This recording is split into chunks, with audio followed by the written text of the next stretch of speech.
Chapter 19. A terrible thing to do. Citra wasn't sure what possessed her to bring up the question she had been asked at Conclave.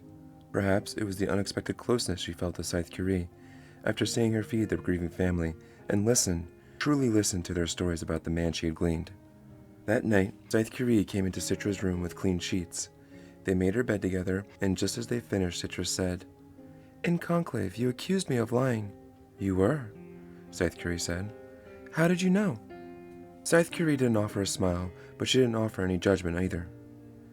"When you've lived nearly 200 years, some things are obvious." She tossed Citra a pillow, and Citra stuffed it into a pillowcase. "I didn't push that girl down the stairs," Citra said. "I suspected as much." Citra now clutched the pillow. If it were alive, she would have suffocated it. "I didn't push her down the stairs," Citra repeated. "I pushed her in front of a speeding truck." Citra sat down, turning away from Scythe Curie. She couldn't look at the woman in the face, and now she regretted having confessed this dark secret from her childhood. If the Grand Dame of Death sees you as a monster, what a monster you truly must be. "What a terrible thing to do," said the Scythe, but her voice was even, not shocked. "Was she killed?" "Instantly," Citra admitted. "Of course, she was back in school 3 days later, but it didn't change what I had done. And the worst thing was, no one knew. People thought she had tripped, and all the other kids were laughing. Because you know how funny it is when someone gets deadish by accident. But it wasn't an accident, and no one knew. No one saw me do it, and when she came back, she didn't even know." Citra forced herself to look at the Grand Dame of Death, who now sat in a chair across the room from her, gazing at Citra with those invasive gray eyes. "You asked me what the worst thing I've ever done," Citra said. "Now you know." Scythe Curie didn't speak right away. She just sat there, letting the moment linger. "Well," Scythe Curie finally said, "we're going to have to do something about that." Rhonda Flowers was in the middle of an afternoon snack when the doorbell rang. She didn't think anything of it until a few moments later, when she looked up to see her mother standing in the kitchen threshold. With a look of such abject pain on her face, it was clear something was very wrong. They want to see you," her mother announced. Rhonda slurped the ramen noodles they were dangling from her mouth and got up. "Who's they?" Her mother didn't answer. Instead, she threw her arms around Rhonda, giving her a bone-crushing hug, and melted into sobs. Then, over her mother's shoulder, Rhonda saw them. A girl about her age, and a woman in a lavender garment, clearly in the style of a Scythe's robe. "Be brave," her mother whispered desperately into Rhonda's ear. But bravery was about as far away as terror. There simply wasn't enough time to summon either fortitude or fear. All Rhonda felt was a sudden tingling in her extremities and a dreary disconnect, as if she were watching a scene from someone else's life. She left her mother and moved toward the door where the two figures waited. "You want to see me?" The Scythe, a woman with silky silver hair and a steely gaze, smiled. Rhonda never considered that a Scythe might smile. On the rare occasions she's encountered them, they'd always seemed so somber. "I don't, but my apprentice does," the woman said, indicating the girl. But Rhonda couldn't take her eyes off the Scythe. "Your apprentice is going to glean me?" "We're not here for gleaning," said the girl. Only after hearing that did the terror Rhonda should have finally felt blossom. Her eyes filled with tears that she quickly wiped away, and relief followed on terror's tail. "You could have told my mother that." She turned and called to her mother. "It's okay, they're not here to glean." Then she stepped outside, pulling the door closed behind her, knowing if she didn't, her mother would eavesdrop on whatever this was about. She had heard that traveling Scythes would show up on people's doors, asking for shelter and food for the night. Or sometimes they needed information from people, for reasons she could only guess at. But why would they specifically want to speak to her? "You probably don't remember me," said the girl, "but we used to go to school together, years ago, before you moved here." As Rhonda studied the girl's face, she pulled forth the vaguest of memories, and tried to grasp at a name. "Cindy something, right?" Citra Terranova." "Oh, right." And then the moment became awkward, as if standing on your porch with a Scythe and her apprentice wasn't already awkward enough. "So, what can I do for your honors?" She wasn't sure if an apprentice warranted the title of your honor, but it couldn't hurt to err on the side of respect. Now that she had time to let her face and name sink in, Rhonda did remember Citra, As she recalled, they didn't like each other very much. "Well, here's the thing," said Citra. "Do you remember that day when you fell in front of that truck?" Rhonda gave an involuntary shift of her shoulders. "Like I could possibly forget it. After I got back from the revival center, everybody called me Rhonda Roadkill for months." Getting run over by a truck was perhaps the most annoying thing that had ever happened to her. She was deadish for 3 whole days, and ended up missing every last performance of her dance recital. The other girls said they did fine without her, which just made it worse. The only good thing about it was the food at the revival center on the day she regained consciousness. They had the best homemade ice cream. So good that once she splattered just to get another taste of it. But of course, leave it to her parents to send her to a cheapo revival center with sucky food. "So you were there when it happened?" "Well, here's the thing," Citra said for the second time. Then she took a deep breath and said, "It wasn't an accident. I pushed you." "Ha!" said Rhonda. "I knew it. I knew someone pushed me." At the time, her parents had tried to convince her that it was unintentional, that someone had bumped into her. Eventually, she came to believe it. But in the back of her mind, she always held on to the little bit of doubt. "So it was you!" Rhonda found herself smiling. There was a victory in knowing that she hadn't been crazy all these years. "Anyway, I'm sorry," Citra said. "I'm really, really sorry." "So, why are you telling me now?" "Well, here's the thing," Citra repeated like it was a nervous tic.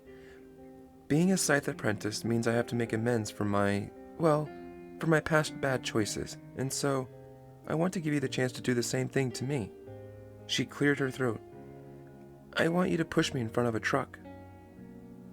Rhonda guffawed at the suggestion. She didn't mean to, it just came out. "Really? You want me to throw you in front of a speeding truck?" "Yes." "Right now?" "Yes."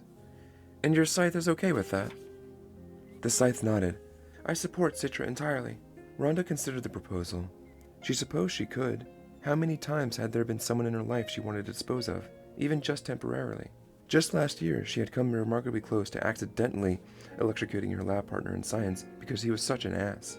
But in the end, she realized that he'd get a few days vacation and she'd have to finish the lab alone. This situation was different. It was a free revenge ticket. The question was, how badly did she want revenge? "Listen, it's tempting and all," said Rhonda, "but I've got homework and a dance class later. So, you don't want to?" "It's not that I don't want to, I'm just busy today. Can I throw you under a truck some other time?" Citra hesitated. "Okay.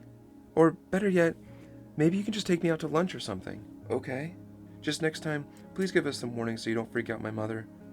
Then she said goodbye, stepped inside, and closed the door. "How bizarre," said Rhonda. "What was that all about?" her mother asked. And since she didn't want to get into it, Rhonda said, "Nothing important," which irritated her mother just as it was intended to. Then she got back to the kitchen, where she found her ramen had gotten cold. Great. Citra felt both relieved and humiliated at once.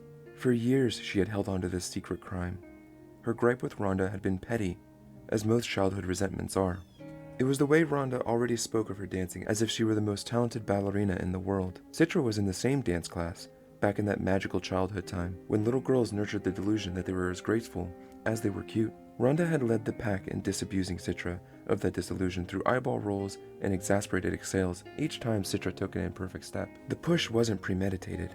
It was a crime of opportunity, and that one act had cast a shadow over Citra that she hadn't even realized until she faced the girl today.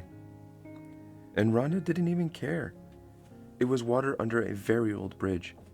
Citra felt stupid about the whole thing now.